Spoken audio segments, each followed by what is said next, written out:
자,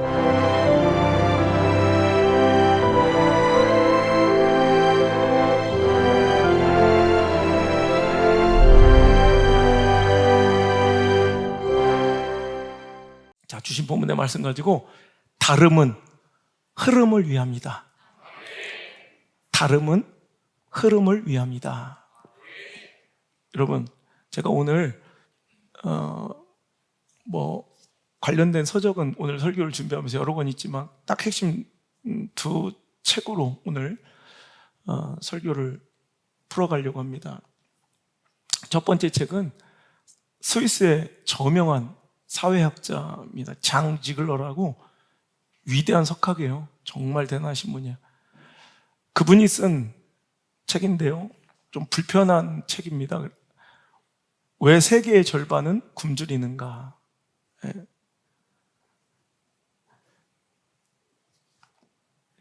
장 지글러는 시대의 불공정에 대해서 몇 권의 책을 통해서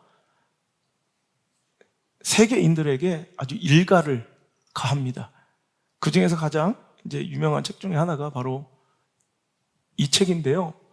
우리나라에 있어서 30만 권 이상이 팔린 굉장히 많이 팔린 책인데 좀 불편한 책이에요. 유엔 식량 농업기구 FAO에서 2006년도 제출한 보고서에 의하면 전해 2005년도에 기아로 인한 희생자 수를 집계했는데 10살 미만의 아동들이 여러분 5초에 한 명씩 굶어 죽는데요. 지금 이 순간에도 한 명이 또 죽었어요. 지금 이 순간에 또 한 명이 죽었어요. 지금 이 순간에 또 한 명이 죽었어요. 비타민 A 공급 부족으로 시력을 상실하고 맹인이 되는 후천성 시각장애를 갖게 되는 사람들이 3분의 1명꼴로 지금 나오고 있어요. 설교 시작하고 한 명이 또 눈이 멀었어요. 굶어서 나오는 현상이에요. 날마다 우리가 살고 있는 이 시대, 지금 오늘 지구촌에서 하루에 3만 5천 명씩 굶어서만 죽어나가고 있어요. 이에 장 지글러는 우리의 무관심으로 해마다 75억 명, 전 세계 75억 명 중에 무려 10억 명이, 그러니까 여러분 거의 7분의 1, 8분의 1 가까운 숫자가 심각한 영양실조로 해마다 수백만 명이 대량으로 학살당하고 있다라고 주장해요. 아니 굶어 죽었잖아. 근데 장 지글러는 이것을 대량 학살이라고 표현합니다. 지금 선진국에서는 고기를 너무 많이 먹어서 혹은 영양과잉 질병으로 사망하는 사람들이 늘어나고 있는데 반대로 다른 쪽에서는 수많은 사람들이 영양실조로 굶어 죽어가고 있는 불편한 진실을 오늘 얘기하는 거예요. 다름이죠. 뭔가 기울어져 있죠. 뭔가 불공평해 보이죠. 오늘 이 이야기를 하고자 하는 거예요. 또 한 권의 책은, 자, 오늘 이제 불편한 진실과 오늘 이슈, 문제를 여러분에게 던졌다면 그 다음 책은 이거예요. 하나님, 당신에게 실망했습니다. 필립 야시가 쓴 하나님 당신에게 실망했습니다. 원제는 Disappointment with God. 근데 거기 부제가 달려있어요. Three question. No one asks aloud. Three question. 세 가지 질문이에요. 누구도 소리내어 질문하지 못했던 세 가지 질문이라는 부제가 달린 Disappointment with God 이라는 이 책. 하나님 당신에게 정말 실망했어요. 이 세 가지 질문이 뭐냐면, 첫 번째, 하나님 왜 이렇게 불공평하세요? 두 번째, 하나님 왜 이렇게 침묵하고 계세요? 세 번째, 하나님 왜 숨어 계세요? 일하고 계시지 않고. 자, 이것이 우리의 궁금증 아닙니까? 그죠? 세상은 어찌 이렇게 기울어져 있고 불공평한데 하나님은 왜 이렇게 불공평한 세상에 침묵하고 숨어 계시는 듯 개입하지 않으시는가? 하나님이 과연 정의롭고 공정한 분이 맞으신가에 대한 질문, 그죠? 오늘 이 말씀을 좀 전할까 해요. 하나님은 이런 이 시대적 아픔과 불편한 시시를 장지글러보다 모르셔서 가만히 침묵하고 계시는 것일까요? 아니면 우리 하나님은 가난한 자와 소외된 자들에게 관심이 없으시며 그들은 포기하고 버리셨을까요?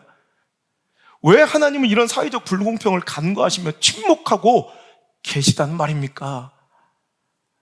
하지만 우리가 알고 있는 우리 하나님은 절대로 가난한 자를 외면하지 않으시고 오히려 가난한 자를 사랑하시고 작은 자를 아끼시고 소외된 자를 위로하시고 연약한 자를 위하여 일하시는 분이라는 걸 우리가 너무나도 잘 알고 있다는 거예요.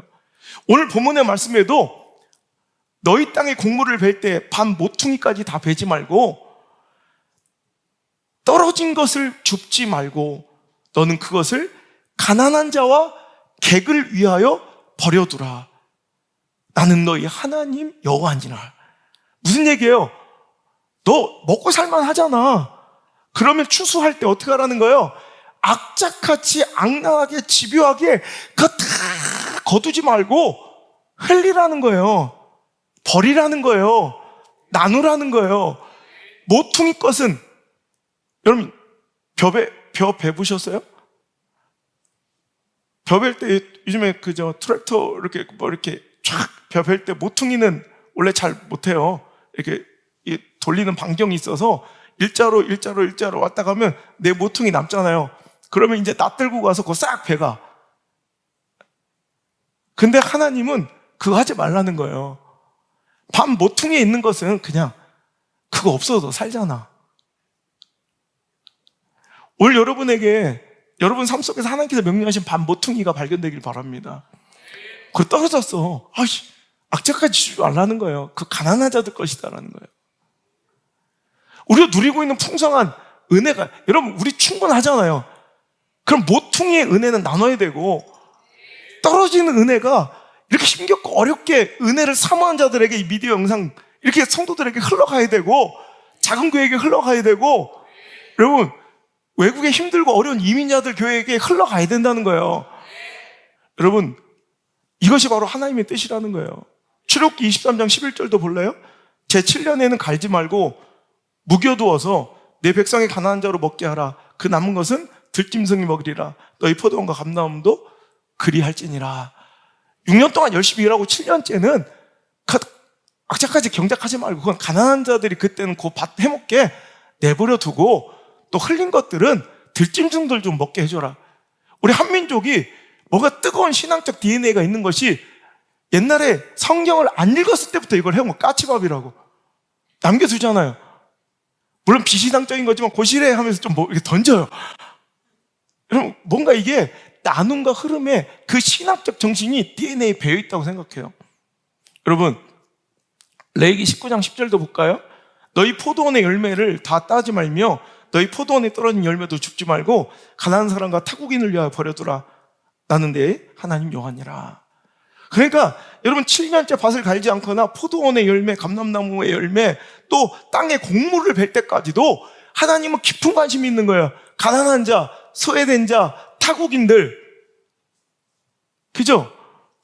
분명히 하나님은 이렇게 가난한 자를 지대한 관심으로 아끼시고 성경 곳곳에 그들을 위한, 타국인들을 위한, 이방인들을 위한, 객을 위한, 가난한 자를 위한, 억울한 자를 위한, 병든 자를 위한 하나님의 지대한 사랑과 관심들을 피워내고 장치들을 두셨는데 왜 하나님 이 시대에 이렇게 침묵하고 계시는 것처럼 이 불공정과 불평등을 그냥 내버려 두고 간과하고 계시는가라는 거예요. 여러분 분명한 거예요. 하나님은 여전히 가난한 자를 사랑하시고 아끼시고요. 오늘도 가난한 자를 위하시는 분이신데 이제 그 역할을 너희들이 하라는 명령이에요. 오늘도 여러분 당시에도 가난한 자들이 있었고 소외된 자들이 있었고 오늘도 타국인과 나그네들이 있었을 때 오늘도 그들의 나눔을 통해 하나님은 역사하셔서 그들을 먹이시고 살피시고 살리셨던 것처럼 오늘 이 시대에 기울어진 이 불공평도 하나님은 그리스도인들을 통하여 이제 이 불공정의 골을 메워가시고, 오늘도 하나님의 그 사랑이 잘 전달되고 흘러서 그들을 먹이시고 그들의 공간을 채우시고 그들의 외로움을 위로하시는 역할을 우리에게 맡기신 거예요. 왜? 우리는 하나님의 백성이기 때문입니다. 우리에게 베풀어 주신 그 사랑, 교회는 뭐예요? 은혜 받은 자들의 모임이라고 그랬어요. 믿습니까? 교회는 건물이 아니에요. 교회는 조직이 아니에요. 은혜 받은 자들이 모이는 게 교회예요. 여러분, 저는 진짜 교회 됐으면 좋겠어요. 우리 은혜 받은 자들이에요. 은혜는 무엇입니까? 은혜는 선물입니다. 선물.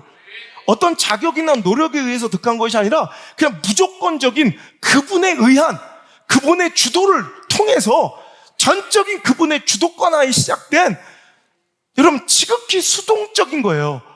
우리가 뭘 해서 얻은 것이 아니라는 거예요. 그 십자가의 주인공이 나라는 것을 인식하는 거예요. 남의 얘기가 아니라 역사적으로 온 인류에 옛날 그런 일이 있었더라가 아니라 바로 나의 이야기가 십자가 이야기고 바로 여러분의 이야기가 십자가 이야기는 거예요. 남의 얘기가 아니란 말이에요. 그 은혜를 받은 자들이 이 자리에 모인 게 교회예요. 그렇다면 여러분, 이제 하나님 우리에게 은혜를 주셨어요. 사랑을 주셨어요. 그리고 나서 이제 신앙생활, 그 은혜 받은 자들의 책무와 의무와 삶은 어떤 것이어야 되느냐? 내가 너에게 준 거 은혜 있지? 예, 있습니다. 너 나한테 받은 사랑 있지? 예, 있습니다. 여러분, 있으시면 아멘 하시길 바라요. 여러분, 하나님께 받은 사랑 있으시죠? 하나님께 받은 은혜 있으시죠? 그 사랑 나한테 갖고 오지 말고 가난한 자에게 나눠라라는 거예요. 이웃들에게 나눠라라는 거예요. 이게 신앙입니다. 우리 하나님과의 사랑, 그 사랑을 나누는 이제 이웃과의 사랑. 마태복음 22장 37절로 40절까지 읽겠습니다. 시작. 예수께서 이르시되 내 마음을 다하고 목숨을 다하고 뜻을 다하여 주 너희 하나님을 사랑하라 하셨으니 이것이 크고 첫째 되는 계명이요 둘째도 그와 같으니 내 이웃을 내 자신과 같이 사랑하라 하셨으니 이 두 계명이 온 율법과 선지자의 강령이니라. 기독교 신앙의 그 핵심과 가장 큰 강령, 그 본질, 정체성은 뭐냐? 하나님 사랑, 첫째 되고 큰 사랑이 이 큰 계명이에요. 하나님 목숨 바쳐 사랑하는 거예요. 아멘입니까? 자, 이건 잘하는데 이웃을 사랑하는 이 평행적인, 수직적인 사랑은 잘하는데 수평적인 사랑이 부족한 교회와 또 성도들의 마인드와 목사들의 마인드가 많을 때가 있어요. 여러분, 이게 바로 기독교예요. 이게 바로 십자가예요. 수직적인 하나님과의 사랑과 수평적인 이웃 사랑. 우리가 사랑을 받았다면, 은혜를 받았다면, 그리고 내가 누리고 있는 많은 것들이 하나님께로부터 근원한 것임을 믿는다면, 정말 믿는다면, 물질이 하나님 주신 것임을 믿는다면, 내 재능과 힘과 노력과 성실을 얻은 것이지만 그 돈 벌 재능도 하나님 주셨고 그 직장을 나가 일할 수 있는 건강도 하나님 주셨다는 걸 믿는다면 우린 하나님께 받은 자들이에요. 그 받은 것을 하나님 사랑하는 데 쓰고 또한 더불어 내 이웃을 내 몸과 같이 아끼며 나를 위해 그것을 쓰고 내 가정을 위해서 쓰는 것처럼 오늘도 그것 중에 있는 일부가 하나님의 뜻대로 내 기울어진 운동장 같은 이 불편한 진실을 우리가 알았던 것처럼 오늘도 그들을 위해 사용될 분량이 분명히 있다는 거예요. 신앙은 별거 아니야. 하나님 사랑하고 이웃 사랑하면 되는 거예요. 그거 잘하고 있어야 건강한 교회라는 거죠. 여러분, 사랑하는 성도 여러분, 우리에게 주신 그 모든 것이 과연 모든 것이 100% 나를 위해서 주신 것이라는 착각을 버려야 합니다. 내가 받은 은혜와 사랑은 그것을 충분히 덮고도 남을 만큼 큰 사랑이라는 거예요. 우리 교회가 받은 은혜는 그것을 다 덮고 채워주고도 남을 만한 은혜라는 거예요. 그 건강한 흐름이 있어야 돼요. 그러니까 흘러가야 돼요. 계속 흘러가야 돼요. 원래 하나님께서는 택하신 백성들에게 복을 주시길 원하시는데 그 복의 종착역이 다르다고 그랬어요. 창세기 12장 2절의 말씀에 내가 너로 큰 민족을 이루고 내게 복을 주어 내 이름을 창대하게 하리니 아브라함에게 주신 약속이에요. 오늘도 저는 여러분에게, 여러분 자녀들에게 이 축복의 선언이, 여러분 축복의 약속이 오늘 전달됐으면 좋겠어요. 오늘도 하나님께서 여러분의 가정에 복을 주시고, 할렐루야, 큰 민족을 이루고 여러분의 이름을 창대하게 만들어 주시길 주 예수 그리스도 이름으로 간절히 소망합니다. 여러분 자녀들을 하나님께서 큰 민족 이루게 하시고 여러분 복을 주시고 그 그 이름을 창대하게 시대 가운데 사용하시고 높이시는 시대의 위대한 파워 엘리트가 되기를 간절히 소망합니다. 여러분 자손들이 여러분 영향력 있고 능력 있고 풍족하고 잘 나가는 시대적 파워 엘리트가 되어 하나님 영광과 영화로면 징표로 사용되기를 주 여러분을 축복합니다. 근데 여기서 우리가 정말로 주의하고 우리가 정말로 오늘도 두려워하고 경계해야 될 것은 세상 사람들의 축복의 끝, 세상 사람들의 모든 성공과 그들의 복의 지향점은 여기까지예요. 큰 민족 이루어요. 번성, 복을 받아 물질의 축복, 풍족함, 내 이름을 창대하게 된 명예와 권력. 자, 이걸 얻으면 그들은 복 받았다고 그래요. 복의 지향점, 성공과 축복의 종결점이 바로 여기에서 끝나는 거예요. 하지만 하나님은 아브라함에게 복을 주시며 약속하시기를 오늘도 그 복의 종결이 여기서 이루어지지 않고 세상 사람처럼 돈 많이 벌었네, 너 축복받았네, 야 너 큰 명예 얻었네, 성공했네, 너 한 자리 맡았네, 권력 얻었네, 너 성공했네, 여기가 끝이 아니라 오늘도 하나님의 말씀은 이어지기를 내가 너로 큰 민족 이루고 내게 복을 줘 내 이름을 창대하게 하리니 너는 복이 될지라. You will be a blessing. 네가 복이 되어야 한다. 여러분, 이 복이 될지라라는 의미심장한 말씀의 그 뜻이 3절 후반절에 나오는데 땅의 모든 족속이 너로 말미암아 복을 얻을 것이라. 이게 복이 되라는 말씀의 취지이며 의미이며 정의라는 거예요. 자, 거기서 이제 말씀이 또 시작되는 거예요. 잘 흘러가야 된다. 여러분, 흐르려면 필요한 것이 무엇이에요? 바로 다름이에요. 여러분, 우리가 생각할 때 공정과 공평이라는 수평은 되게 이게 좋아 보이죠. 그런데 이 공정과 공평, 이 수평에서는 흐름이 있어요, 없어요? 그래서 하다못해 샤워실이나 저 수채꾼역 하나 만들어도 살짝의 이 기울어짐을 두죠. 그죠? 이 약간 각도를 둬서 이게 흐르게 만들잖아요. 오늘 그거예요. 다름이 존재하는 이유는 다르다는 거. 우리가 볼 때, 누구는 많고 누구는 적어. 누구는 높고 누구는 낮아. 누구는 강건하고 누구는 연약해. 누구는 풍족하고 누구는 너무 빈곤해. 누구는 너무나도 화려하고 누구는 너무나도 초라한 것 같아. 그 다름은 결국 무엇을 유발해낼 수밖에 없어요? 흐름을 유발하고 흐름을 위한 것이라는 거죠. 오늘도 여러분, 이 다름은 우리가 생각하는 기울어진 운동장, 이 불공평은 실은 건강함의 이동이 되는 거예요. 생명의 이동이 되는 이 기울어짐과 다름은 결국 뭘 유발한다?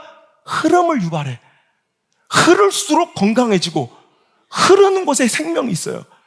우리가 생각할 땐 지금까지 우리는 공평하면 좋을 것 같았죠. 아프리카나 아시아나 유럽이나 다 똑같이 그냥 모든 것을 그냥 똑같이 균등하게 먹기만 해. 여러분, 그럼 과연 그 사회가 건강할까요? 우리 안에는 이미 죄성이 들어와 있어요. 그럼 두 가지 문제가 나타나요. 나태함. 그죠? 나태함. 어차피 뭐 그래. 그래서 오히려 더 기아에 허덕에 다 같이 죽게 돼. 그리고 그 안에서 오늘도 이 균등한 것처럼 공평한 것처럼 보이는 우리가 생각할 땐 이 좋은 것처럼 보였던 이것에는 오늘도 변질과 오염에, 그러니까 뭔가 그 안에서도 우리 탐욕이요, 그 안에서 이 더러운 마음을 가지고 여러분 보세요. 그런 신뢰가 우리 역사 가운데, 시대 가운데 있죠. 뭐예요? 공산주의가요. 공산주의 이론은 공평하고 균등하자, 이게 바로 옳은 것, 정의 아니냐라고 생각해요. 근데 그들이 잘 삽니까? 아니죠. 그 안에 오히려 고일 대로 고이죠. 더 큰 그 소수의 사람들이 오히려 더 건강하지 못하게 더 가둬놓고요, 더 썩기 시작하고 또 다 나태해져. 그래서 오히려 더 굶고 더 기아에 허덕이고 더 어려운 일이 발생한다는 거예요. 참으로 이사야서 55장 8절 9절의 말씀처럼 하나님 생각 우리 생각과 달라서 마치 하늘이 땅보다 높음처럼 하나님의 생각 우리의 생각보다 훨씬 더 높은 곳에 계심을 믿으시길 바랍니다. 우리가 생각했던 공평처럼 보이는 것이 오히려 세상을 건강하게 만드는 것이 아니라 다름을 통해서 흘러갈 때, 흐름이 유발될 때 흐름이 생명 있고 건강하게 세상을 아름답게 지켜낼 수 있는 힘이 된다는 말입니다. 오늘도 여러분, 우리 주변에 수많은 다름, 기울어짐이 있어요. 그것은 하나님의 불공정과 불공평함의 결과물이 아니고, 하나님의 침묵의 산물이 아니고, 하나님의 숨어 계심의 답답한 무능이 아니라 바로 하나님께서 우리에게 주신 사명이라는 것을 기억하셔서, 다름이 보이십니까? 흐름을 이어가시길 바랍니다. 다름이 보이면 우리는 흘러가야 된다는 거예요. 그래서 오늘도 여러분, 우리 자녀들 많이 모였지만 제가 늘 얘기해요. 높아지고 많이 가지고 영향도 가지고 지식도 많이 가져라. 근데 거기서 머물면 이건 오염되고 썩어버린 청박하고 추악한 권력과 힘과 물질이 되는 거예요. 흘러가요. 하나님께 주신 그 놀라운 축복의 위를 가지고, 그 위치 에너지의 축복 에너지를 가지고 이제 가차없이 여러분에게 주어진 사명, 심장 뛰는 곳으로 잘 흘러가셔서, 어떤 이는 의료 선교로, 어떤 이는 명예와 권력을 가지고 NGO 단체의 수장으로, 어떤 이는 물질 많이 벌어서 물질로서 섬기는 자리로 여러분 잘 흘러가는 멋진 시대적 인물 되길 바랍니다. 자, 지난주에 우리가 좋은 만남 위대한 회복의 시작입니다. 누구 얘기했어요? 고맙습니다. 여러분 이렇게 잘 잊어주시니 저는 목회할 만 납니다. 자, 룻 얘기했잖아, 룻. 근데 우리는 룻의 관점에서만 얘기해요. 룻이 보아스 만나서 복 받아서 땡 잡았어. 그럼 룻만 복 받았을까요? 야, 보아스 그 늙은이가, 여러분, 룻을 만났어요. 근데 그냥 돈만 많고 그냥 누가 알아주겠어요? 그냥 끝나면 보아스가 누군지 누가 알아요? 보아스? 너 못 보았어. 넌 보았어? 몰라. 이렇게 됐을 거예요. 그런데 보아스가 룻을 만남으로 큰 뭐가 됐어요? 다 왕과의 조상이 됐어요. 오실 메시아 예수 그리스도의 통로가 됐어요. 할렐루야. 이 위대한 축복은 어떤 억만금과 바꿀 수 있을 거예요. 근데 그도 룻을 만나는 축복이 있었을 때 그가 어떻게 룻을 만나고 이 축복을 누렸을까? 바로 보아스의 버림과 흘림이에요. 보아스가 명령합니다. 저 여인이 누구냐? 룻이라는 소녀인데 시어머니 나오미를 따라서 이렇게 와서 참 성실하게 이렇게 일하고 있습니다. 성실한 자가 좋은 만남 만난다고 그랬죠? 근데 보아스가 얘기해요. 그래? 그렇다면 이제부터 저 여인 아무도 건들지 말고, 모퉁이 같은 거 이렇게 많이 베지 말고, 이게 하나님 주신 마음, 하나님 마음이에요. 성경에 나오죠. 하나님이 주신 마음으로. 여러분, 우리가 하나님 주신 마음이 있을 때가 있어요. 순응하시고 잘 흘려보내시길 바라요. 아르헨티나 출신 여류 시인의 시 하나를 소개해드리고 말씀을 맺겠습니다. 메르세데스 소사라는 한 여류 시인의 시입니다. 나는 하나님께 꼭 이 한 가지만 청한다네. 고통 앞에서 내가 무심해지기를 않기를. 창백한 죽음이 이 땅에서 필요한 일을 하지 못한 채 텅 비고 고독한 나를 찾게 되지 않기를. 짧은 시지만 하나님께 이 여인은 강도한다는 거예요. 고통 앞에서 내가 무관심해지고 무뎌지고 무덤덤해지지 않기를. 장지글러는 이 시대의 불편한 진실 중에 하나는, 이런 불편한 진실보다 더 무서운 것은 이것을 거론하고 이것을 알리는 것을 이 시대는 터부시한다는 거예요. 그래서 이런 책이나 이런 글들을 되게 못마땅하게 여기는 시대 가운데 있지만, 이런 설교도 마찬가지예요. 별로 재밌어 없어 하고 별로 싫어하는, 듣기 싫어하는 설교이지만, 여러분 오늘도 분명한 것은 이 시대가 마지막 때가 되어갈수록 사랑이 식어지는 거예요. 고통에 무관심해지고 고통에 무덤덤해질 때 우리 그렇게 되지 않기를 하나님께 기도하는 믿음의 공동체 되길 바랍니다.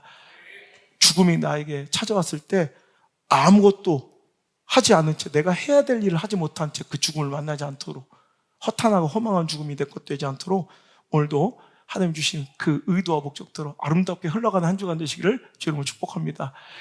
그런 이웃이 보이길 바라고, 생각나고 떠오르는 축복이 있을지어다. 그리고 그것이 그냥 긍휼과 동정의 마음으로 머물러 있지 않고 행위로 옮겨지는 아름다운 실천이 있는 한 주간이 되시기를 주의 이름으로 축복합니다. 불공평처럼 보였던, 이에 침묵하고 계시고 숨어 계시는 것처럼 보였던 하나님의